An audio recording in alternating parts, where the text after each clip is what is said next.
What is Trading Republic? No, wait. Who cares?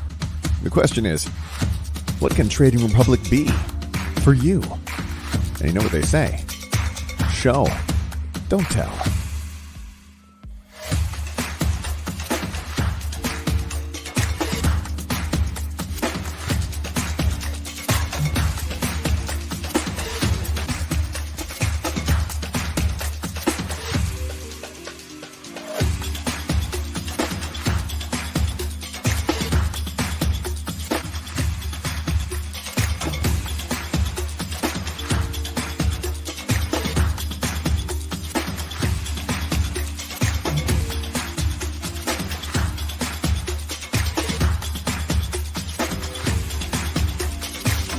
Join the best trading community ever. Binance is the world's leading cryptocurrency exchange, but we aspire to much more. Our vision is of a world where your money is free. That means freedom of choice, exchange, and transaction. That's why, with the Binance Decentralized Exchange, fiat on-ramps around the globe, and an entire blockchain ecosystem fueled by Binance Chain, we're working to bring the freedom of money to anyone, anywhere. Binance. Exchange the world. Yun. Good evening, everyone. Good evening, good evening. Comment check if you're there. I hope you had your dinner. It has been quite an interesting week, and welcome to tonight's Crypto FGD. Good evening. Hi, Dave. Check. Ariel, Alex, Bilnuran, Marlon, hello. Yon. Adner, hello. Yon. Check. From Dave. Good evening. Good evening, Christian. Yan. Check. Ayun, si Boss Jake nandito. Good evening, boss. Good evening, Joyans. Yan. How are you guys? How are you doing? How's trading? Good evening. Good evening, Sir Marlon. Yan. Dami natin tonight, Good evening, Shakaina. Hello, good evening, everyone. So,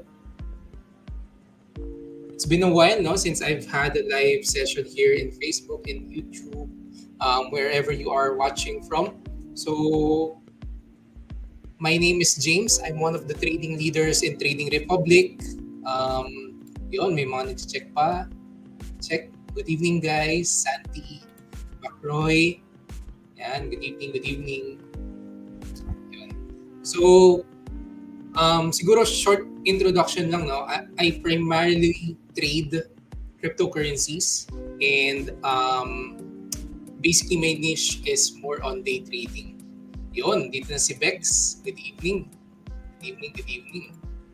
Ayan, Santi, hello.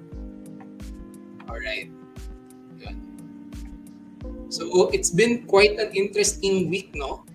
Siguro some of you might have noticed some movement in the market.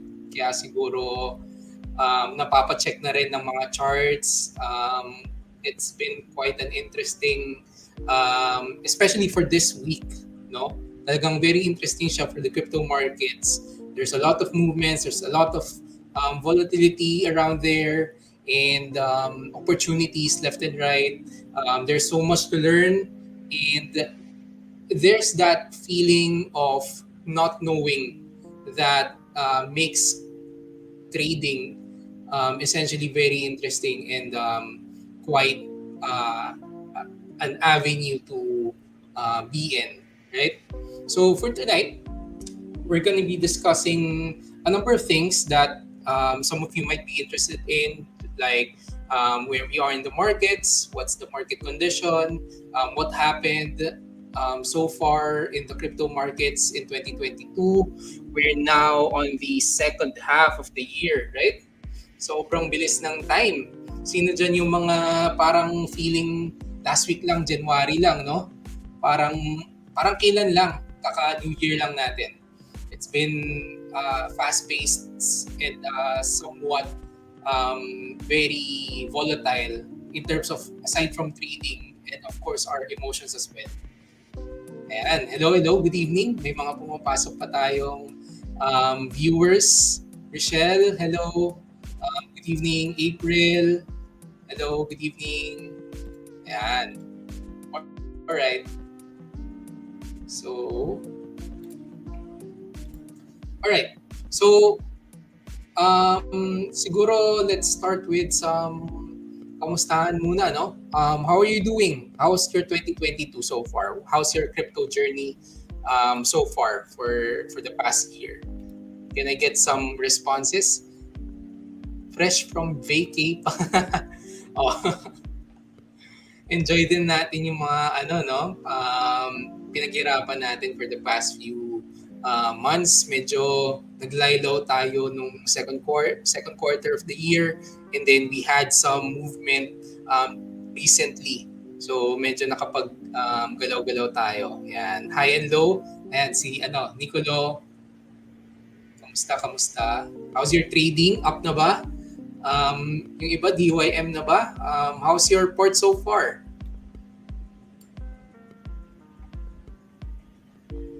May mga nag-aaral ba? Backtesting? Ayan, baka very timing pa the markets. So, ayan.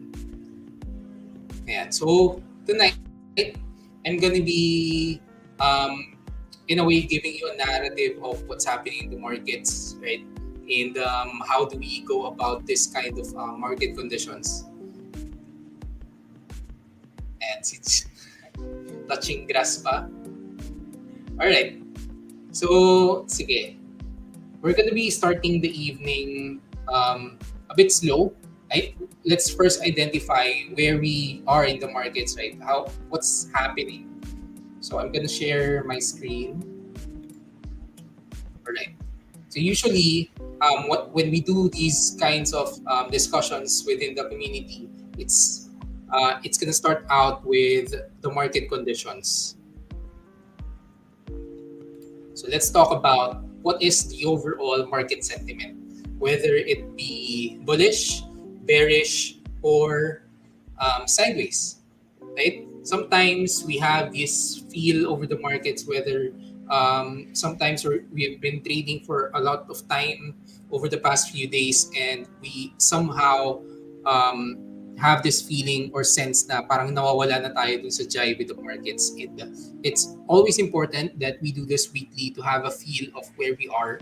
So right now, for the past week, BTC has been going up significantly from 19,400 level, 19K level, to now we are hovering above 23.6K, right? So this has been going on for the past 7 days. And one of the things that we actually saw during the focus group discussion within the Trading Republic was the announcement of the inflation rate, right? So this announcement of the inflation rate was on July 13 at 8:30 p.m.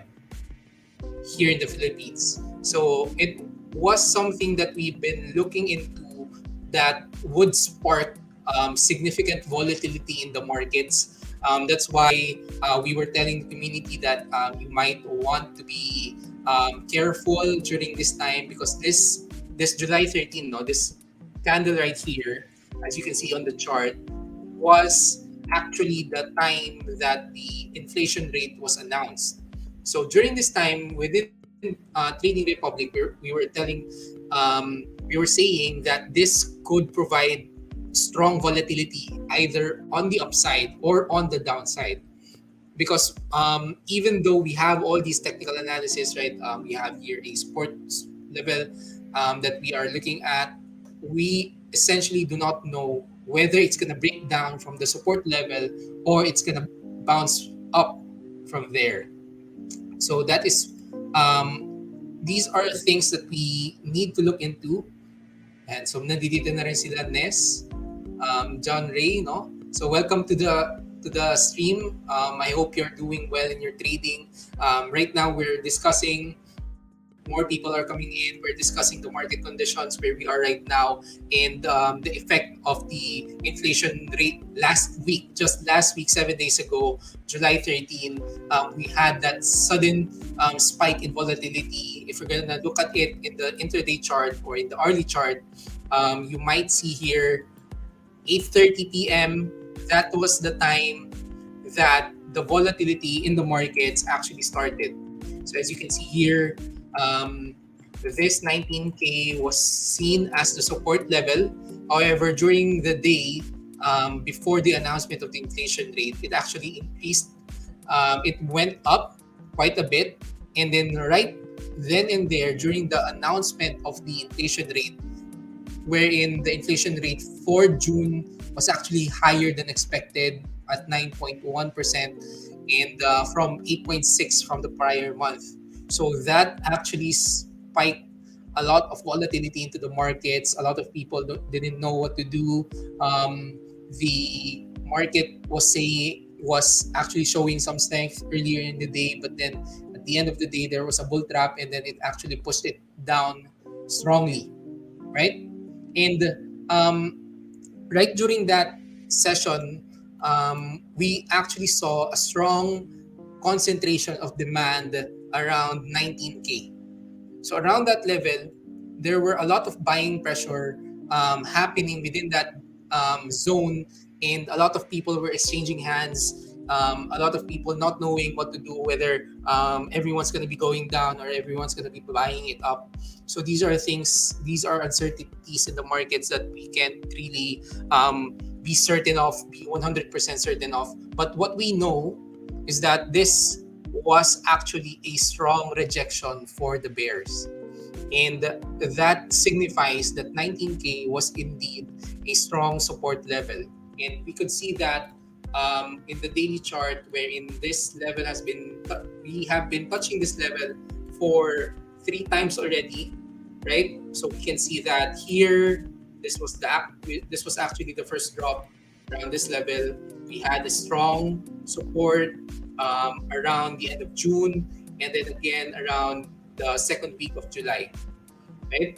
So we can see a lot of traders, especially day traders or swing momentum traders, or even some position traders already putting in positions around this level during that time, because we saw a strong rejection of the bears. And aside from that, this day was an engulfing candle, which is actually a good reversal signal in confluence with the support. Everything was in alignment. We had also a bullish divergence here. We had a strong support in 19K. We had strong volume compared to the other run-ups. We can see that here, right? The volume here was quite weak relative to this one, and as well as here, we see strength only when we actually started our run-up during this day. So for the past week, we have been running up. This is already what? 22%. So for Bitcoin, that is quite a significant run-up already. So if you have been trading within the past few weeks, you might have already gained a lot. So siguro, you can comment down below if you were able to milk this move.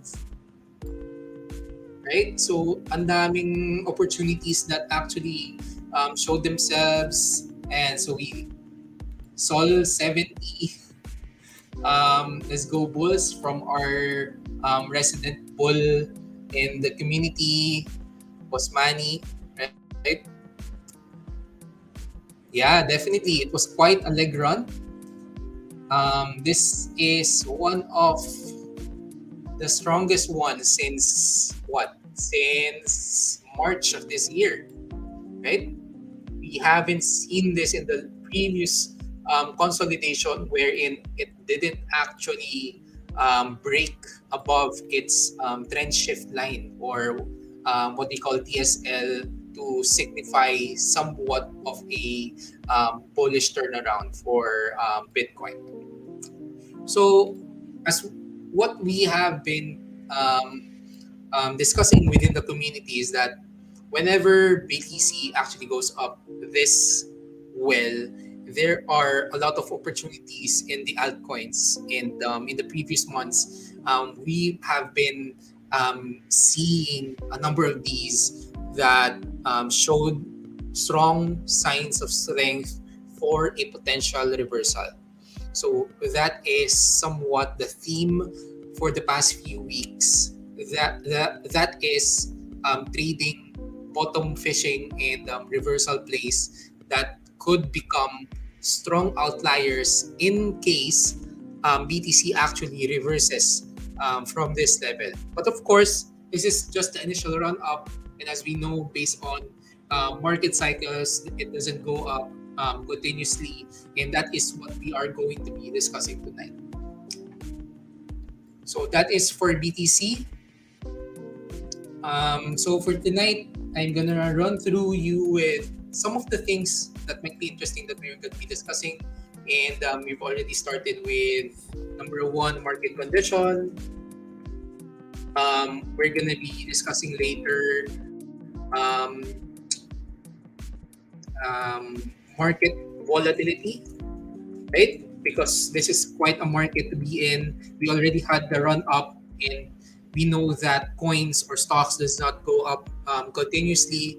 If in case this does resist tonight or within the week, then we are expecting a rundown, and after that, that's gonna be a sideways. Essentially, that's gonna be how the markets is gonna move. So how do we navigate within this kind of volatility, especially since we see, right? We see in the chart there is a significant change in volume. You can see that from the previous months around this level, we had a spike up during the rundown, but essentially we haven't had this kind of volume in a while, and this basically gives us the opportunity for market volatility.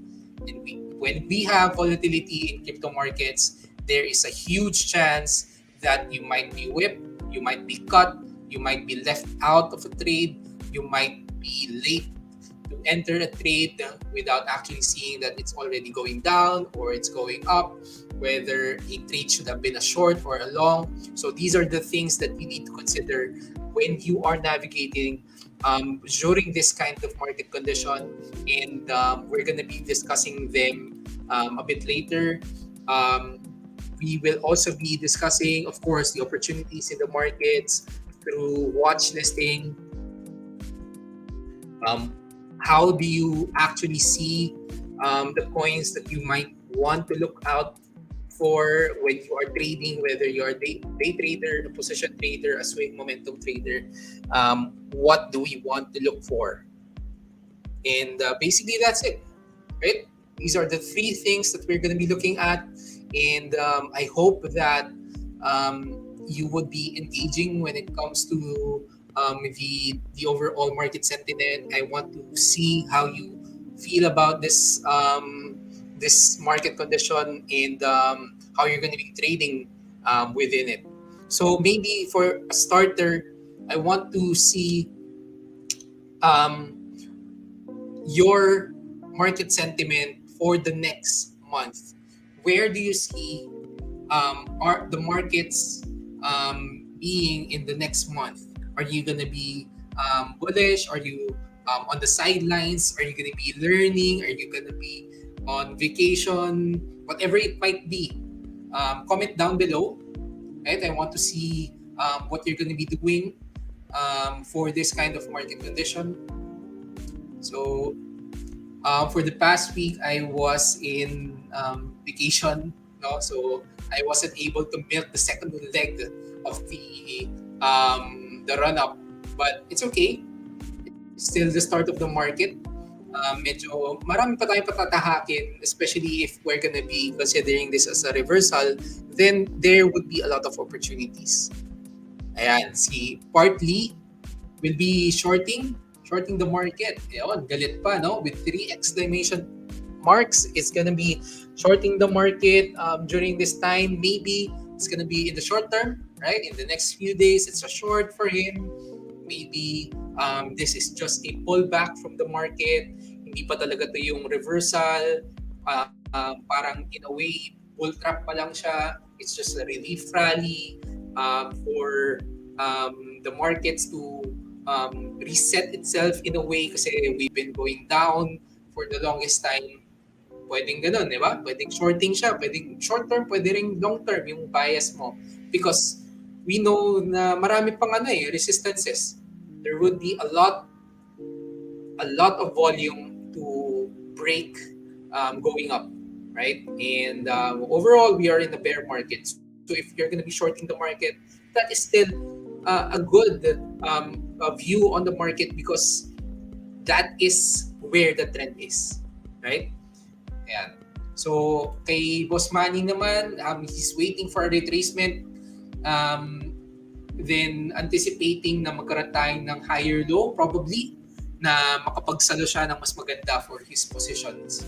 Yan. So talagang bulls, no, for we're gonna be waiting on that kasi mabilis lang naman ma-invalidate. If our bias is bull, then kapag ka nag-break siya ng support, wala na yung bias natin. We shift our gears, we go to shorting, right? In the same case na hindi tayo nag-resist dito, pwedeng dumiretso, tumuloy-tuloy siya, then we shift our bias na invalidate yung bearish sentiment natin, then we go for long. That is what we do. We react to the market, how it's going, how it's moving, right? That is a trader's job, basically, to identify the different scenarios, the different possibilities that could happen. Because at the end of the day, trading is a game of probabilities. All right. So we have here from Sir Rex, look for low risk entries. So that would maybe equate to swing trading, probably, no? So siguro Sir Rex is also looking for a pullback or retracement after this 7-day long rally, right? So if we do find those support levels that has low risk, maybe you're looking for a doji within this daily time frame, then those could be low risk entries, right? So again, this is a risky market in a way because there is a lot of volatility as well as volume incoming day in, day out. Every day we see that there is more volatility in the markets. That's why you need to be more careful. Your risks should always be there. You need to be managing your emotions as well as being in tune with the market, whether it's going to be a long day or a short day, right? Ayan, so that's LFG from Rinel, right? So, yon. I guess that's it for Bitcoin. And one more thing that we look at in the community is the amount of money flowing into the markets, and that basically signifies a coherence in the amount of money rotating within the altcoins and of course the large caps. So what we look at in the macro for crypto is USDTD. Well, some people look at USDTD plus USDCD. So this basically combines both the USDT and USDC stablecoins in terms of its market capitalization across the crypto centralized exchanges. Here you can basically see or have a glimpse of how in cash the market is. So let's start with USDTD. Since this is the indicator that we've been using, you can also use USDTD plus USDTC, but essentially they're almost the same, right? Ayan. Masyado pang maraming resistances, and being with a community that you know will help you navigate within this kind of environment, not just in trading, but also in your feelings, in your emotions when it comes to these things, because trading is a highly emotional venture, especially if you're just starting out. And what we want to do is to be able to see how we navigate in this space. And from Boss Manny. All right. So USDD. So for the past few weeks, we've been looking at this support level. We see this 7%. Lagi namin sinasabi, sana mabasag na tong 7%. Basically because this actually gives us a strong conviction that there is strength in the market. Because what this basically shows us is people are putting in the money into the markets. And if this is going up, then people are pulling it out from the markets. This is basically the same if you're trading the US markets. This is similar to the DXY or the dollar currency index, which shows how in cash people are in terms of the financial markets. So you can see here, DXY has been on an uptrend for what? For already a year, more than a year now, right? And it's still going up. So that's basically DXY in the financial markets. But what we look for in the crypto markets is the USDD. And there is a difference, right? If you saw the chart from DXY in the global financial markets, you can see a difference when it comes to USDT, which actually shows weakness in the markets. So this is one of the things that we look for. Earlier today, I was discussing within the community that I was actually anticipating a retest of the support level, right? But up to this point in time, it hasn't done that. So I'm still waiting on that. It can still continue downward, which brings BTC up from where it's currently at. But this is a good support level. As you can see, this is already in the 100 MA. We have here a PD that could, or basically a parallel support and resistance level that could indicate a good support for USDT, right? So you can see here, parallel Darvas DB50. You can see here a support as well as the 100 MA. So if we do support around this level, then we can expect some retracement in BTC. All right. So we have yet to see a RSI 30 in the RSI zones. So we are still waiting on that. But generally, this would be a good support zone for a retracement for this coin, which would invert, since it's inversely correlated to BTC, then we might see some pullback for BTC. So what I'm seeing here is a confluence of resistance for BTC as well as a support for USDT, which gives us a narrative of what could happen in the near future. So if we do consider that as a support, then this EMA50 for BTC would be the resistance. So where could we see BTC in the next coming days if this does resist? We might see a good support around 22K, 21K, around this level.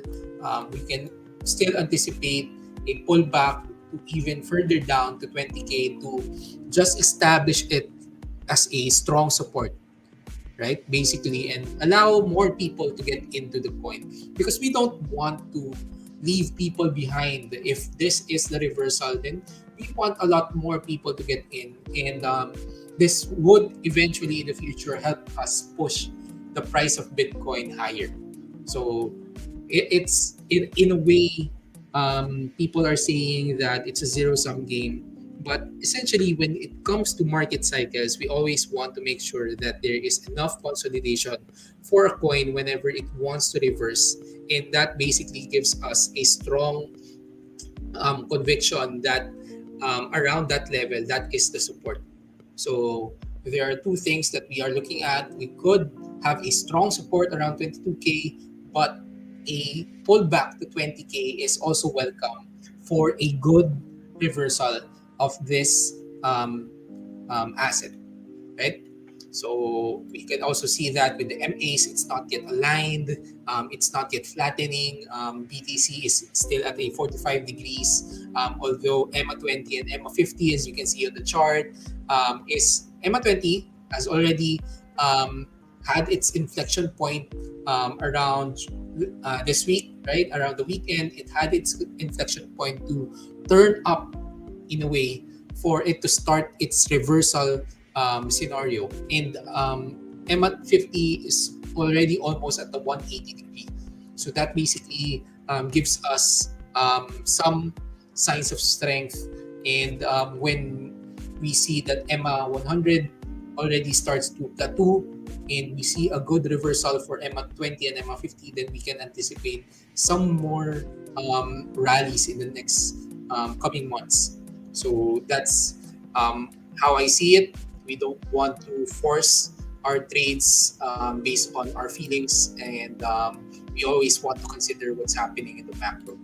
So looking at the weekly, we had a strong trend shift break from this level from 22K. We had a good green candle. However, this shows us that we just broke above RSI 30, and this is the first time that RSI 30 was actually broken down into, which basically shows weakness in the markets. So hopefully we do see a good reversal around this level, because as you can see on the daily, although it's plateauing, in the weekly, EMA 20, all the MAs basically are still turning down. So it's a long way for these EMAs to plateau.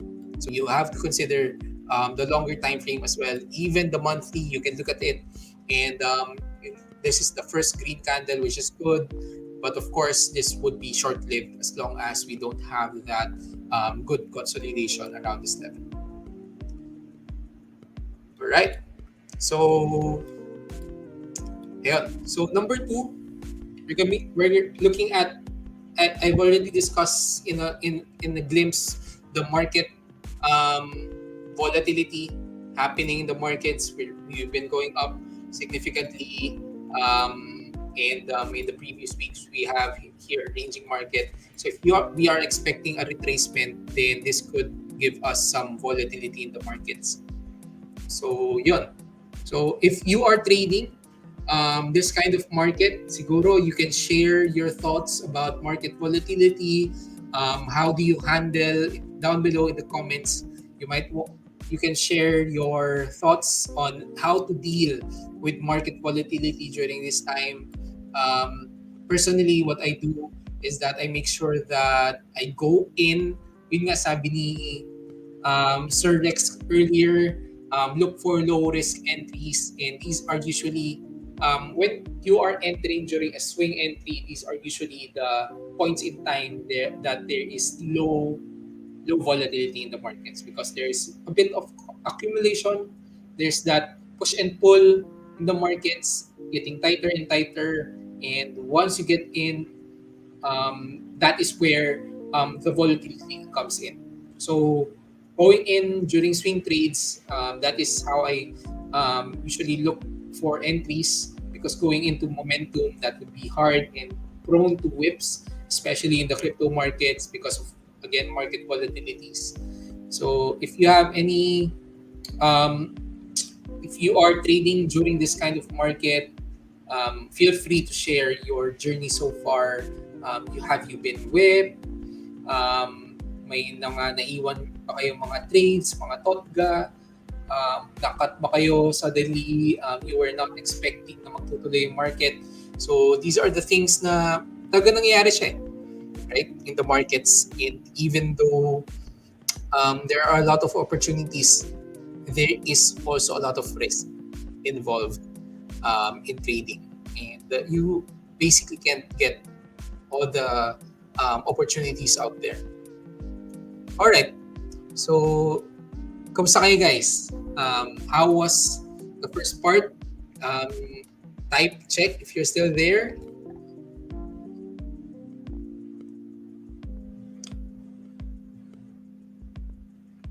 Diyan pa ba kayo guys? How are you doing so far with the session? Are you medyo napapaisip ba kayo with the how the market is moving? Yon, check.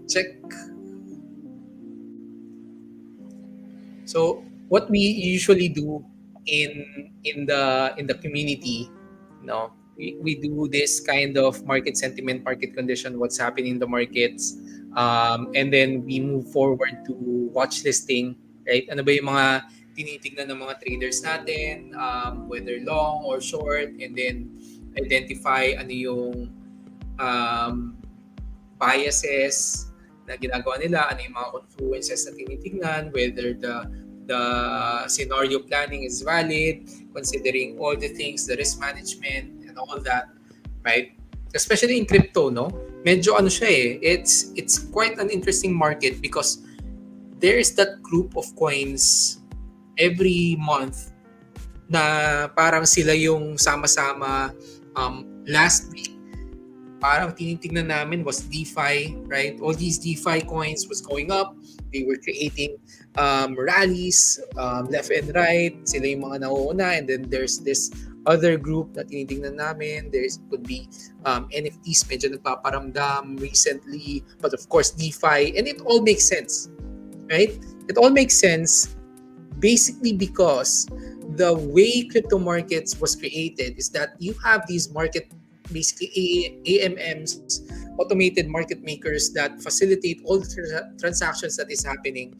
And saan ba nanggagaling yung mga yon? Saan ba nanggagaling yung mga movement na yan? And DeFi is where it all starts. That's why if there is movement in DeFi, then there's a click within us in a macro scale na possible money is moving around. And it's the movements of these DeFi platforms that basically gives us an idea na people are moving their money. There's volatility, the volume is coming into these DeFi platforms. That's why gumagalaw na sila. And essentially what people do is saan ba nila pinapasok yung pera? 'Di ba? Pwedeng pumasok sa NFTs, right? These are basically encompassing a lot of sectors already in the crypto markets. So, medyo nakakaroon siya ng sense on where the money is flowing into. And that is in line with how BTC is moving as well as USDT.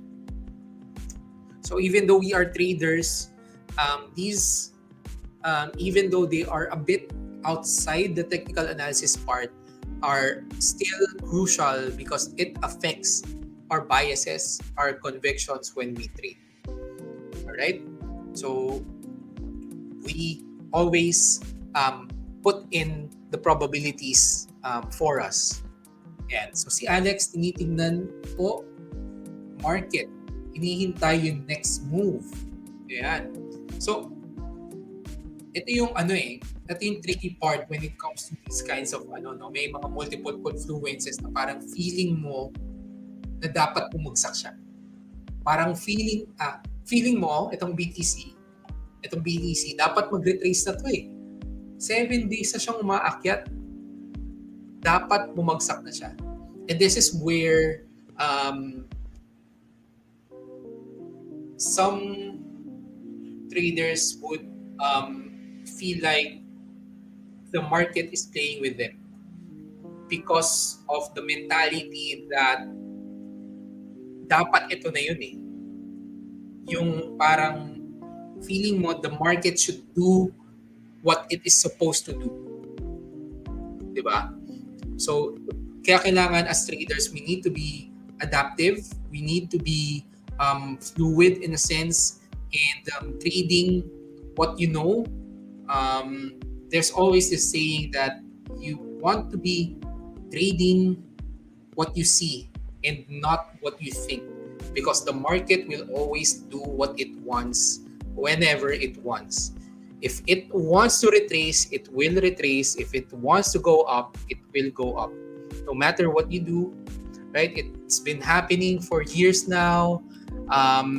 People are saying that BTC during this time will go to 100K. BTC is done around this level, around 30K. It's gonna go down to zero. It happens time and time again. The market will do what it wants to do, no matter how bad the chart looks like. It will have its turnaround when the time comes. It wants to turn around. Yan, sabi ni Michael, still we don't know if it's going to retrace or not. Always the case. Hindi siya porket gusto mo ganito yung mangyari, ganito yung mangyayari. The market doesn't care about you. The market doesn't know who you are, and it will do what it wants to do. So that is basically what's happening in the market right now. So we are going to move forward to our watch listing. So maybe some of you have already been waiting for a long time now for mga watch list natin for tonight and for the coming weeks. So if you have any coins that you want us to check out for this session, just comment down below. Comment as much as you want. We're going to be tackling them because there are a lot of coins. There are a lot of opportunities out there. Just comment down below. Let's start this. All right. So first coin, we have sushi. All right. So this is how we usually do it in the, but there are breakout rooms. For this one, we're going to be tackling them coin per coin. What is the trade idea? What I see in the charts? What are your biases? So at first glimpse, no, sushi is one of those. As I've said, DeFi sectors that we see in the market it is one of the coins that actually has been creating consistently higher highs and higher lows, right? So good stock pick for Sir Part Lee. This is one of the coins na medyo quite interesting, right? Not the strongest, but we want those even before the market actually rallied. Some coins have been creating structures that would give them signs of strength. So what we can see here in sushi is that it has been creating higher lows, right? So we had here a first low. We actually had a good bullish divergence around here, right? Yeah, there. And then after that bullish divergence, we had a resistance level around this level, right? Nauntog siya. So here, this is the resistance that I was talking about. And then it pulled back. It created a higher low around this level. And then it retested around this time. And then again, a higher low. And then we have a breakout. So right now, it's consolidating above this level. And it's doing quite well, right? So we can still anticipate na magkaroon siya ng pullbacks. And hopefully, it retraces in a bullish zone, right? It can still do this if BTC retraces. So that is the tricky part with Bitcoin. Although Bitcoin will go down, some coins actually go down significantly less. So yun yung mga hinahanap natin if we're considering a reversal. So for this one, it's holding quite well. As long as this level holds, then this one is good. Let's see for comp, USDT perp. So I'm adding perp to the coin because I'm a futures trader. So yun lang yung tinitingnan ko yung mga futures. So yeah, this one had a good, actually very strong, no? Yung ginawa niyang retracement the weeks past. Kasi kung papansinin nyo, hindi na siya bumaba ng Fib 382. Ayan. So that actually signifies strength for a good reversal. So kung magkaroon tayo ng reversal, and these kinds of retracements are actually what we call as dream patterns in the community. And this is one of the things that we look for, because if a coin does not go down, let's say maybe 618, Fib 618, or even Fib 50, let's say here, right, around this level. Pag hindi na siya bumaba kasi around that level, it basically tells us there is strong demand na maraming gustong bumili sa coin na to. Kaya every time na nagpo-pullback siya, here, pullback, dito, very low consolidation around this level. Every time na nagkaka-pullback siya, binibili siya ng tao. That is basically the narrative that this coin is telling us. And people are willing to buy this coin. And that is also in confluence with the increase in volume, relative volume over the past few months. So yeah, this would be something that we look for, look at also, and we see here a support level, a strong one. So as long as this level holds, if we see a retracement around this level, then that would be a good swing opportunity in confluence with the previous support level, resistance break, as well as the EMA 50. So this is one of the things we look at when there are a lot of confluences happening within that area. So just be careful with the volatility of the coin, especially since when we are trying to catch a support level, there are a lot of times na mawiwip tayo, right? Especially in the crypto space because of basically market volatility. All right, so that's for comp. So I see a lot of names here from my good friend Migs. Yeah, so Waves is let me just Waves USDT. All right, so yeah, this Waves USDT has had this DNA for the longest time na malakas. Ano siya eh? This is a coin that we call as a spiker. Basically because minsan hindi mo na lang mamamalayan, bigla na lang siyang pipitik. Kaya siya spiker. Sa DNA niya to eh. Ever since, right, ganyan yung chart movement. Tingnan nyo. So this one, we had a strong rally dito.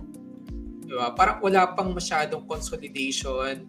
The EMAs are still in a IAOTS downtrend. Biglang, boom, pitik. Then we also had that here. We also had that here. And recently, it had good rallies. Ganyan, pitik-pitik. Then we might see potentially na magpitik siya ulit. Diba? So possible break of resistance. Pwedeng mag-isa pa siyang pullback around this level. We might see this as a good support level around 5.6. And then the resistance would be around $7. So if magkaroon siya ng pullback dito, then this could be a good level for support in confluence with EMA 20. And then we might see some breach of resistances.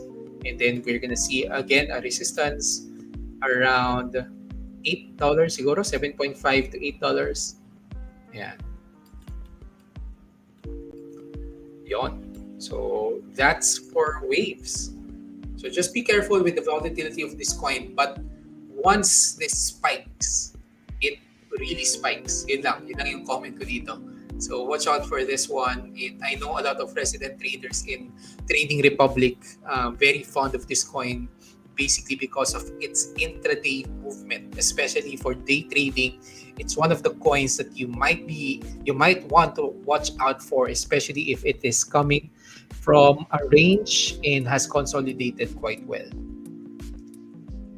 All right. So ano pa? RSR natin. RSR USDT. Okay. So this coin was actually one of the coins na watchlist natin in the previous weeks, no? But so far it didn't parang in a personal preference, no, as a trader, parang it didn't create enough strength. Parang ganun, parang it's hard to pinpoint it, but it didn't create the strength na gusto kong ma-create niya. No? Kasi kung papansinin niyo, BTC has been going up significantly, but we see here na nag-drop siya pa eh. Parang bumalik pa siya dun sa support niya. na supposedly, no, if you really want a coin to be strong, no, dapat dito pa lang around 0.0067 nag-support na siya. So it doesn't really necessarily mean na wala na siya sa watchlist natin, no. Pwede pa rin siya if it breaks out of resistances. But right now, for me personally, there are more coins to watch out for that already created significant higher lows and breaches of resistance levels. Okay? So, yun. Be careful lang because this is quite a large range. There are a lot of resistance levels, but there isn't a lot of volume happening for this coin. So always watch out for those things, right? Volatility as well as volume, market participation. We want to make sure that we are in a trade na gumagalaw because our money won't move if the market doesn't move. Okay. What else? Matic is sus. Matic is, wait lang, mali yung type ko. Matic, ito talaga yung bigla nakakagulat na in a way, medyo na rin, anticipated, but nakakagulat talaga yung rally niya considering na medyo mabigat na siya. And ang lakas it breached MA100 kaagad in spite of the market condition of everything else. Diba? So it created here a inverse head and shoulders. We have here a good retracement. I think this is 0.5. It even went down to 0.618, but essentially this is quite bullish. It consolidated above 0.5. So if you weren't able to get in on the first pullback, right, this one, and this is already in your watch list, then a support confluence around the EMA20 would have been a good entry for swing, right? So yun. So personally, I wasn't able to get into this one, but I know a lot of people actually anticipating this rally already, but wasn't really expecting this kind of movement, no? Talagang dito papasok yung the market will do what it wants to do, regardless of what you think na, kasi if you were able to enter here around this swing area, this is already what, a 30% run up. Diba? If you were able to get into that, parang ang laki na nito. And we are on a bearish market. Mapapaisip yung, ako, a trader would think na this is enough. This is already a good run up. Tapos nun, not knowing na may pupuga pa. Diba? Even went for 80% from that swing. If you are able to get in on this swing here, then that would be a what? Already double, right? 100% run up. So what we always say is that when you're going into a coin or a stock, you want to look at what already happened. Is there a setup? Before your setup, if there is, then the move might already be over. But when it comes to crypto markets or any market in that case, the market will usually do what it wants to do regardless of what you think.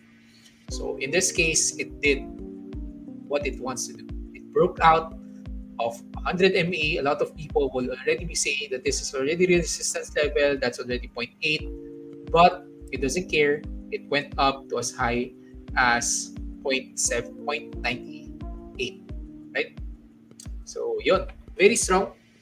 So again, I'm not sure if it will retrace, but as a coin as strong as this, rallying 100% in the past 2 to 3 weeks is quite significant already, quite a risky trade. So if you're gonna enter this one, then I would go for LIFO, as we call it, or last in, first out. It's basically, if you're the last person to get in this trade, a lot of traders already went in during this time and this time, then you should expect that you would be the first one out.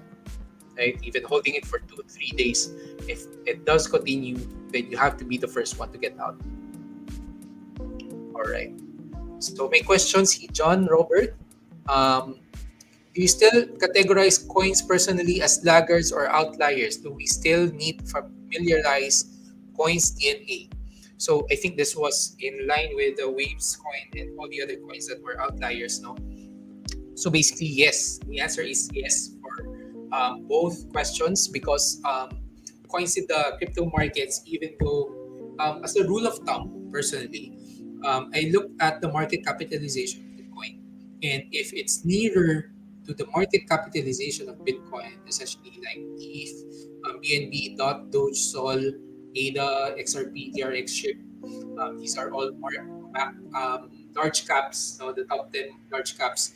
So these coins would have the high, in a way, as a rule of thumb, would have the highest correlation to BTC. So how the movement of BTC goes, then they would move the same way. So the farther they are from the market cap of BTC, the farther their movement would be. So basically, just like Matic, this one is considered as an outlier, significant outlier, going up above RSI 70. This is already considered as an outlier from the market, and we want to trade those outliers if we are to be bullish. So meron din mga coins na laggards, no? So for the longest time, one of the coins na tinitingnan natin, no? Let me just check yung I have this well, it's not technically a program, but a worksheet that shows me the weakest ones of the coin. So one of the coins that show weakness, basically what we call as a laggard, is ICP USDT, right? So dito pa lang, from this one, it already shows you that this is one of the weakest coins, considering na si BTC umaakyat and then siya bumabagsak. So that is what we call as a laggard. So if in case you want to short the market, let's say bumubuo si BTC, then this one would be the first one to go down. Why? Because it does not have support levels. Right? This is an all-time low coin, and downtrend, it did not break any resistance levels. Kumbaga, pag bumusto, walang sasalo sa kanya. Walang mag-hold sa kanya. Paakyat. Unlike Matic. Going back to Matic, pag bumuo si BTC, you have a lot of support levels to consider na tutulong sa'yo para hindi siya bumuhos ng sobra. Case in point, this one, it's a good resistance level, 0.7, diba? So yung mga buyers dito, yan. Or yung mga buyers dito, yan, susuportahan ka. Yan. So, kung ma-break man yan, meron pa dito sa baba. Meron pa dito sa baba. Meron pa dito sa baba. Ang dami niyang babangkain bago siya bumuhos. And that is why this is an outlier from BTC. And we do consider those. In terms of DNA, not that significant, but also consider if yung coin na trinitrade mo is a ranging coin. What I mean by that is it moves in ranges. Goes up, down, up, down. Pagka nagcha-channel siya, then nasa DNA niya yun. One of the most significant one na medyo controversial, but this coin was a ranger, basically. Diba? So this one, Luna, no? So hopefully wala na may hawak from here, no? Sa taas, medyo masakit to. Ranging siya kasi down, then up. Although within that frame is a good run up, it still ranges eh. Even the micro ones, ito. Yan, up, then down. Up and down. Yan. Binabalikan niya yung previous boxes. Ganyan yung ginagawa niya. Yan, ito, ranging, babalikan niya yung previous box. Diba? So may mga ganyang points as well as with waves na spiker. So pag makuha mo yung tamang timing, alam mong spiker siya, may malaking chance na tutuloy-tuloy siya. Diba? Parang hindi na makaturungan yung akyat niya. Yan, ganyan, no? Yan, spiker. Usually, 3 candles lang, di ba? Then pull back. Ito, maabot ng 5, 6, not just in the minutes chart but also in the hourly as well as in the daily. Nagtutuloy-tuloy yung pitik niya. But of course, it's quite volatile. So just be careful with those. So intraday to trade. Yeah, so that's for laggards and outliers in the DNA. So let's move forward to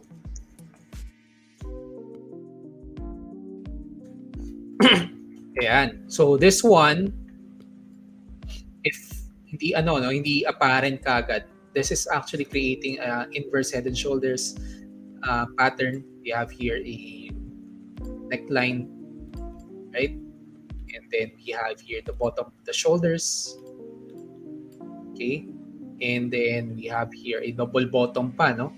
Quite a strong support level. If it does break out of this level, then baka tumuloy siya. Right? Kasi inverse head and shoulders yan eh. A lot of people know that pattern and would be watching out for its breakout, or even starting from these support levels. I think a lot of people have already been buying those levels, and that would help this coin push upwards once it does break out of that level. And there are already a lot of coins that actually broke out of that level. So let me just try to find those coins. Iba yung mga ano. Give me a moment to check. Ano ba yung mga tinitingnan nating coins? Yeah, that's one move. We also have sand. And since madidiscuss na rin naman later, we can categorize them. We have here sand. Okay? So if it's not apparent, we have here the neckline. We have here the shoulders. So it created a lot of coins were actually creating complex inverse head and shoulders, wherein you have here a range as well as with BTC. But then naman yung ginawa niya, no? Nag-range siya. But this one is more clear. And we also have SHIB, SDTD, and this already actually broke out of its range. Medyo sideways lang. You can actually plot your neckline on the sideways na pag ganyan. I think my plotting was a channel. Plotting was a channel. We have here. Yan. Yan. Right. Tanggalin lang natin itong alert. Naghahanap tayo ng pullback. Okay. So we have here, mas clear na. I think mas clear na sa chart na you can see here a channel line down, and then you have here a higher low and then a break of that channel. And then we had also intraday, we had a retest around that level. So ito yun, no? In the early chart, nagkaroon tayo ng retest and then higher low and then continuation ng breakout. So, yeah. Okay. I think ARPA is also one. Yan. It's quite strong. But this one, yung niya, no, yung pullback niya medyo mas malakas eh. Hindi na siya inabot nito. Right? Supposedly, if you have a shoulder, dito siya babalik. But for this coin, hindi niya na pinalikan. It actually created a higher low there and breaking out of its trend line around this level. Right? So yeah, this is one of the coins that I'm also personally looking at. Boss Money is showing OP as well. Ayan, so very strong outlier, strong movement, but of course, parang may familiar siya. I don't want to hype the audience, but it has a similar movement ng one of the coins before that had a significant rally, but of course during that time it was transitioning into a bull market. So yun lang, medyo iba yung context, but that coin was rallied quite significantly because of this kind of movement. This is one of the setups in the community that has been backtested, that has potential for continuation. So you always have to consider, plot the resistance levels as always. Saan kayo mauuntog and of course, know when to take profits whenever you can. So if this does continue, then yeah, this is a good one to watch out for. A lot of volatility. You can trade that intraday as much as you want. Significant movement. And this leg up, that's 6 hours, 18%. Not bad, right? Okay. So another one from Bosmani was Mana. So looking at the daily chart, yep, it already broke out of its channel line here. So expect one by one for the resistances to be taken out. What are these resistances? Number one would be the $1 mark, of course. And then we have here another one around 1.1. And then the bigger boss resistance around 1.4, 1.3. So these are the resistance levels. Expect always resistances to resist, and support levels to support, because these are their jobs. So if it does pull back here, expect na medyo pwedeng dyan, pwede rin naman around this level. Yan. But since ito yung trend line na ginawa niya, in a way, this is a sideward cup and handle pattern. Ayan. So, pwedeng ito yung sundin niyang trend line. So, if it's not apparent, ganito yung nakikita ko sa kanya, lower and lower volatility, and then breakout.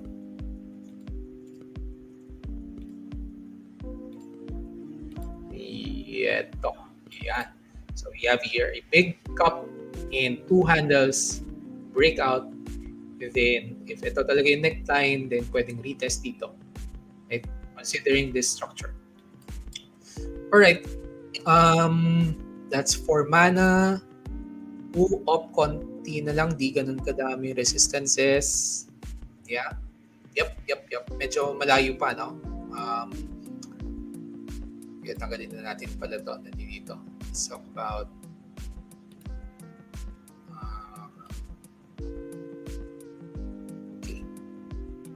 okay. Moving forward, let's see Unfi.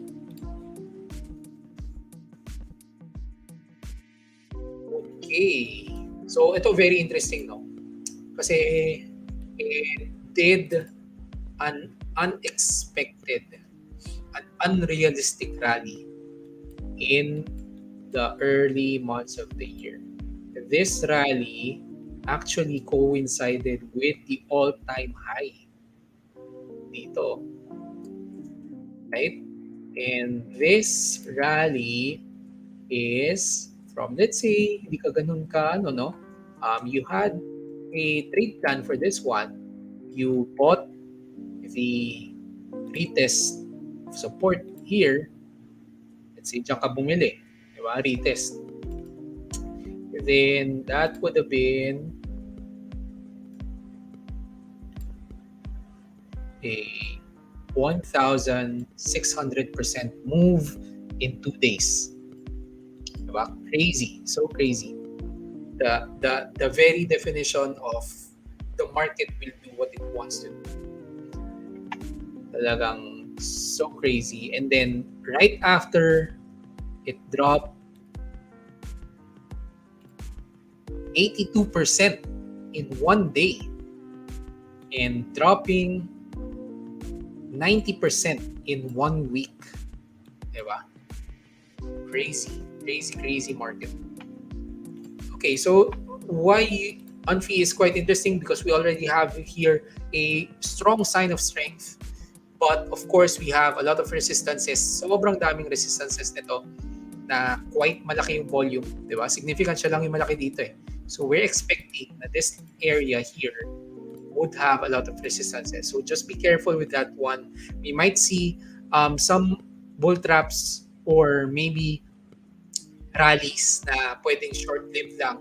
So you might get trapped in those, considering na volatile tong coin na to. So be very active when trading this one when it comes to momentum. So if you are trading as a swing, you've been holding here around this level, then you're quite safe, no? Once we do go out of this level. So I already placed my alarms when it does go out of this range because this is a good volatility range, right? Ilang percent to? 156%. That's quite significant. So quite a tradable range if you want to trade it. Okay, BSW.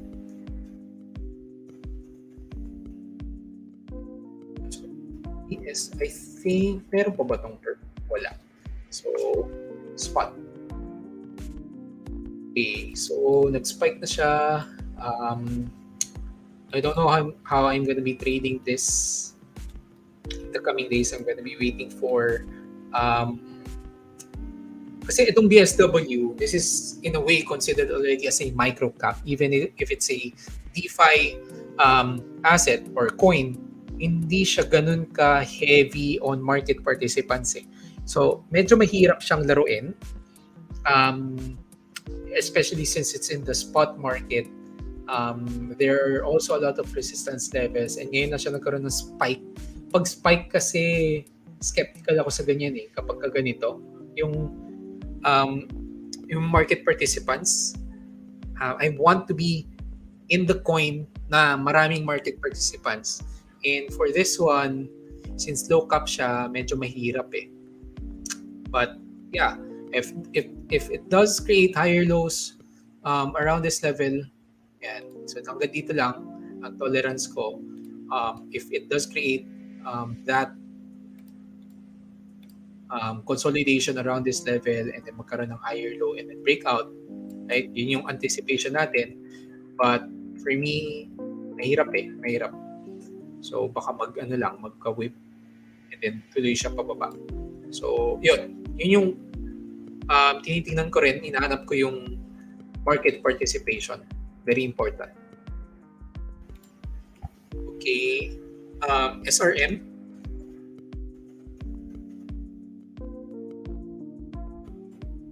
Okay.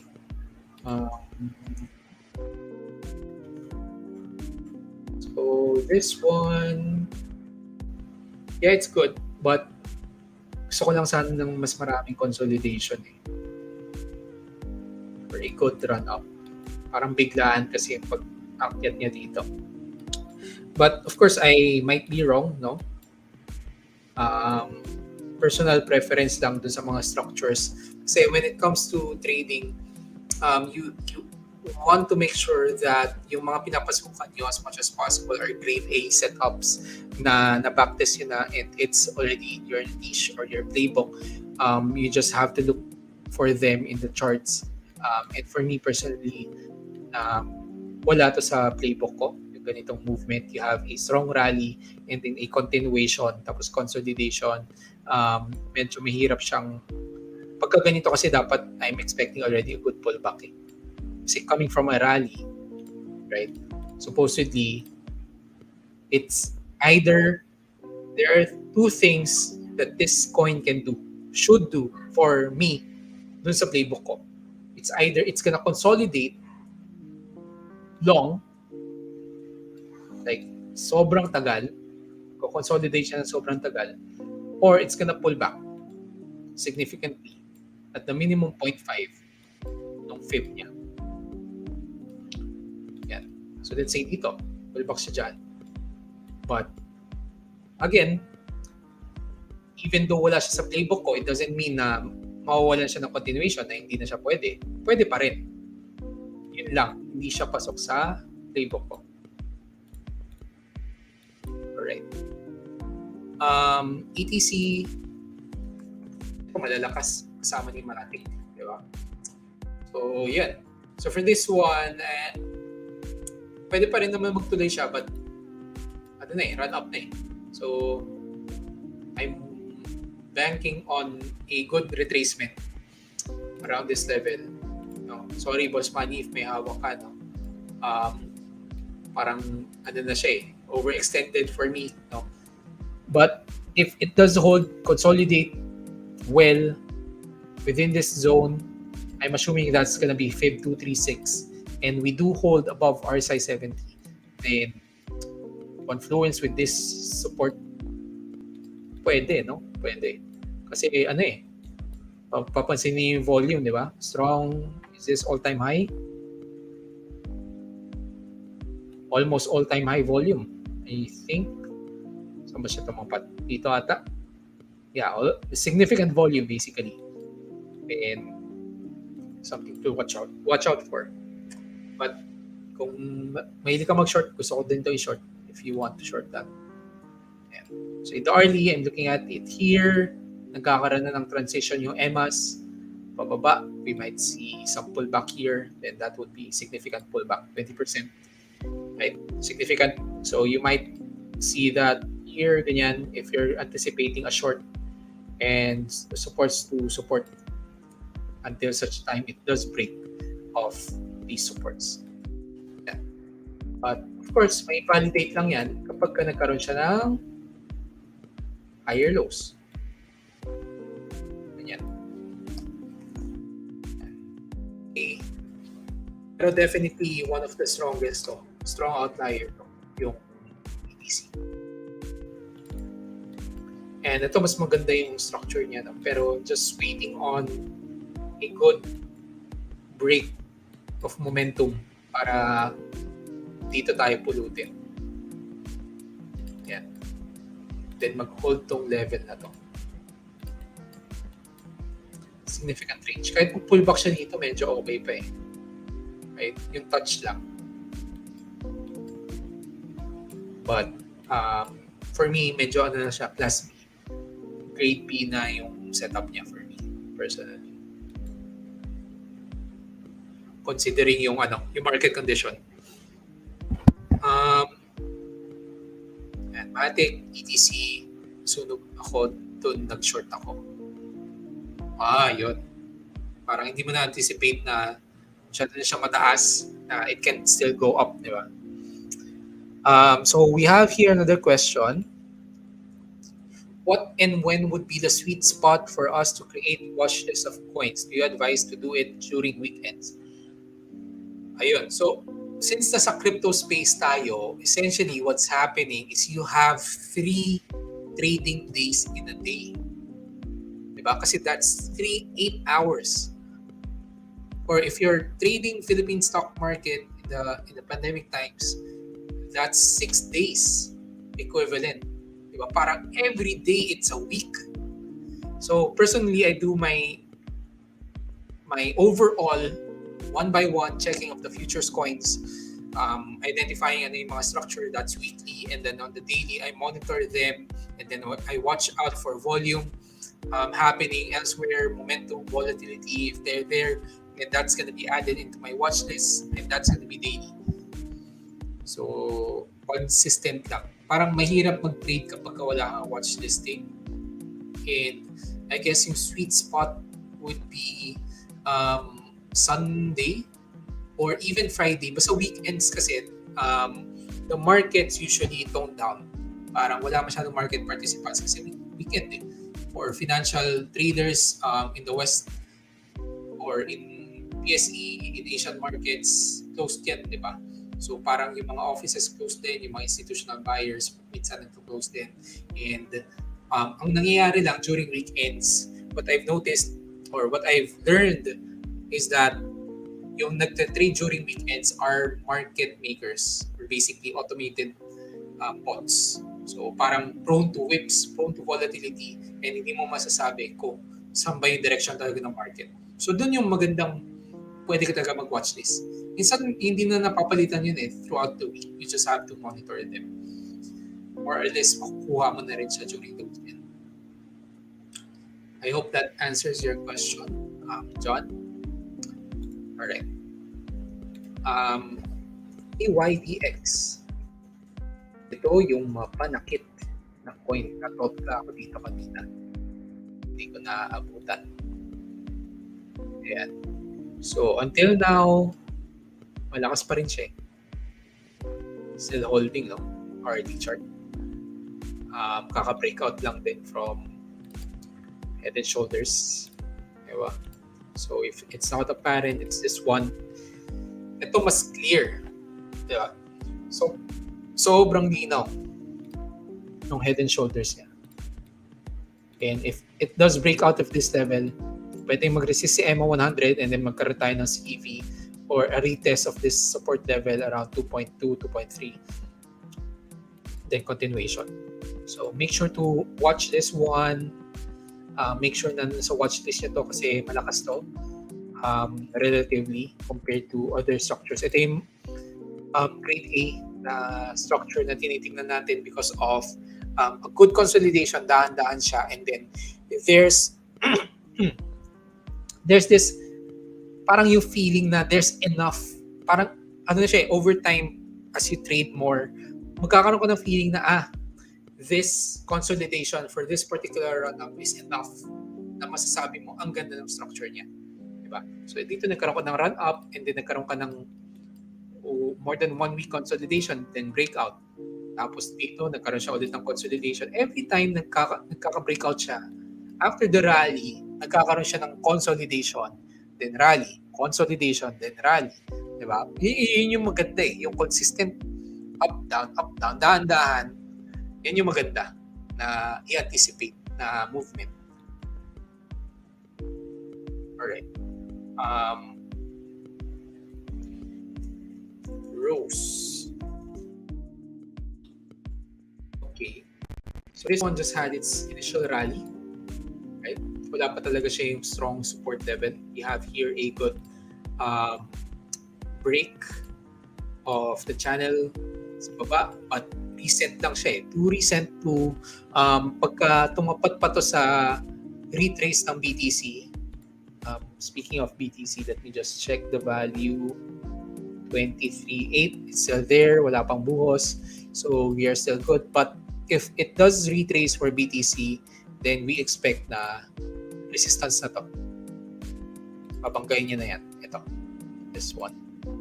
So I would wait for either a pullback to this previous resistance level to turn into a support or the channel support. Yan, around those levels. Those would be good. Swing entries. Then, kapag nasunod nung BTC bias natin for a reversal, then tutuloy ito. Potentially. Diba? Okay. So, ayaw ko masyadong mag-draw, no? Baka... Alright. 8.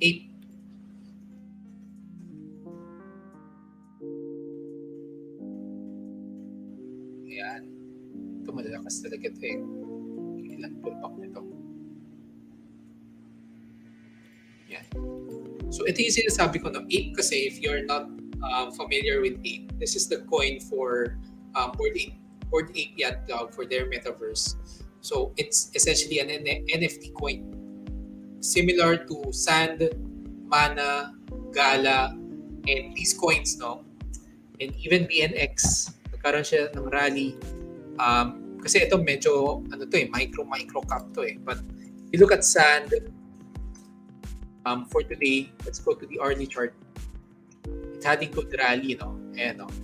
Good rally for today as well as Gala. Ayan, good rally. And then Ape is one as well. Ayan. So medyo mas malakas yung rally niya. Could be because of market participation or basically because mas mabilis siyang pagalawin. Kasi, ano siya eh, anong cap ba to? I think this is a micro cap as well or a small cap. I think a small cap. So, pag ganun, medyo mas mabilis siya pagalawin. Kaya, kung mag-rally yung iba, medyo mas mataas yung iaangat niya kung bullish. Okay, QNT.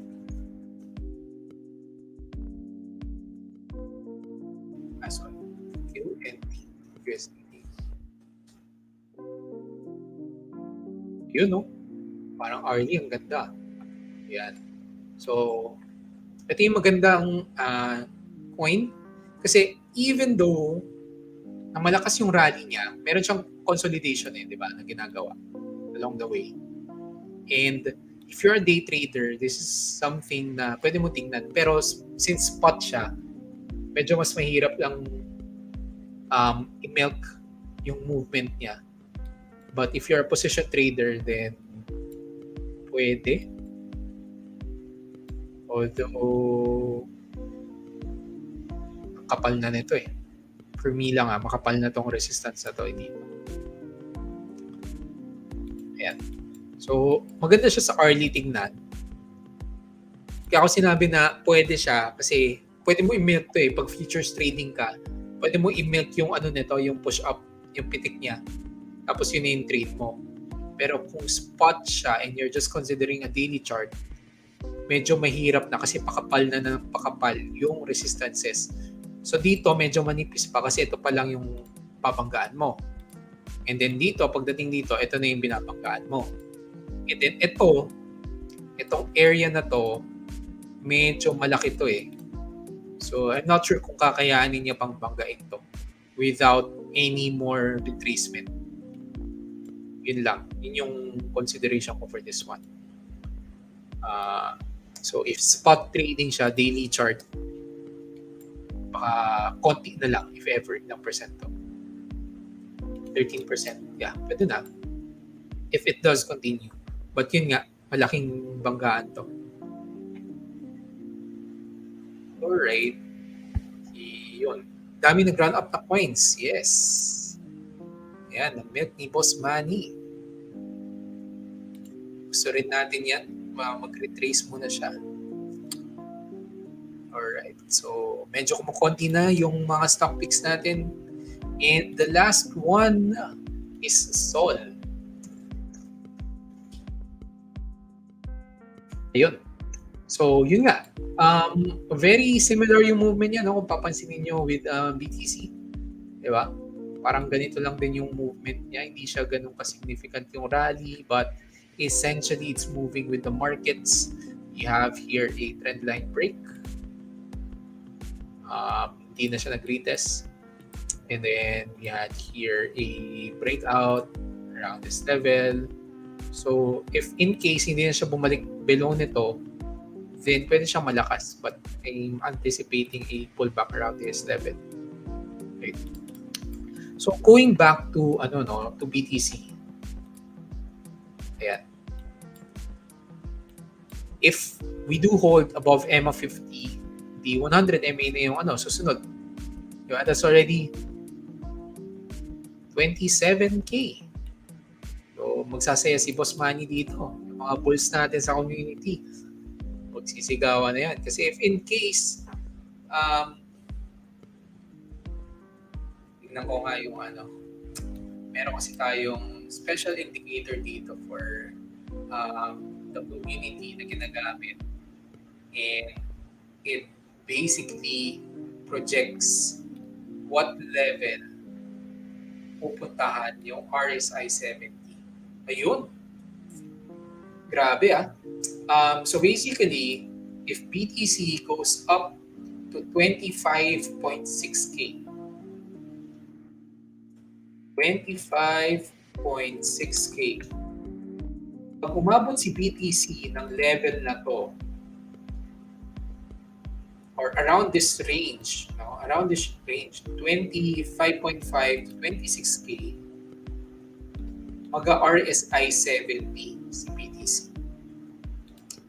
And that is one thing that we are looking for as a sign of strength. So we don't know if today siya, if tonight siya, if tomorrow siya, if a week from now. But if this does not pause the next few days, tumuloy siya, or let's say nag-breakout pa siya dyan sa EMA 50, and inabot niya tong 25.6 to 26K, magka-RSI 70 tayo. And that would be quite interesting for the bulls. Okay. Ayun. So that is for the watch listing for tonight. So, dyan pa ba kayo guys? May mga watch listing pa ba kayong gusto ipatingin? Mga coins na tinitingnan nyo for trading, for intraday trades, day trading swing, for position? Saan ba kayo nakapasok ngayon? I know a lot of people who already bottom fished nung nag-bottom out in a way yung BTC, no? Considering na ang hirap nyo i-anticipate. But there are already people who were already engaged in bottom fishing during that time. So, kamusta kayo guys? Comment check if you're still there. We're nearing the end of this session. So, dyan pa ba kayo guys? Some ending thoughts na lang siguro. We have been discussing the effects of macro, as well as the, I don't know, parang during the start, we had a discussion about the XY. If hindi kayo nakapag-start ng FGD natin, we compared the movement of the XY that is still in a strong uptrend as opposed to USDTD or USDT dominance, di ba? So this is already breaking down of support levels as compared to the XY na continuation pa rin siya. So there is that break of correlation between the two financial markets that has been giving us a headache for BTC because of its high correlation with the financial markets na pag bumuhos yung US market, bumubuhos na yung crypto. So hopefully, we break out of that correlation na eventually we move on our own. Basically, crypto markets move on their own.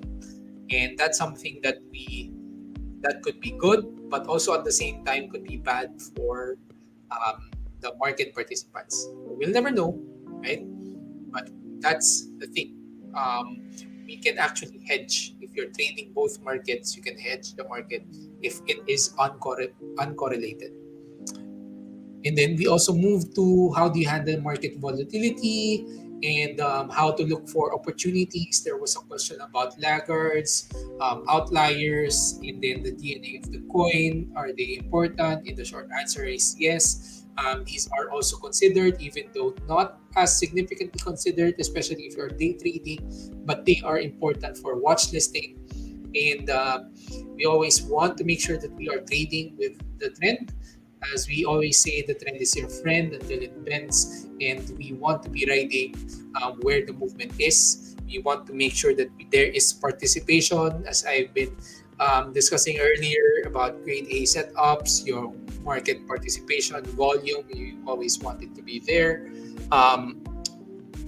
There is also the importance of identifying if we are in a volatile market, because as day traders or swing traders in the short term, we want to make sure that we are participating and giving the energy that we need to give during the time that there is much opportunity, right? So earlier, during the start of the session, if you weren't here, I was pointing out that the volume right now, right, where we are in BTC is significantly almost double the volume of that from the previous months.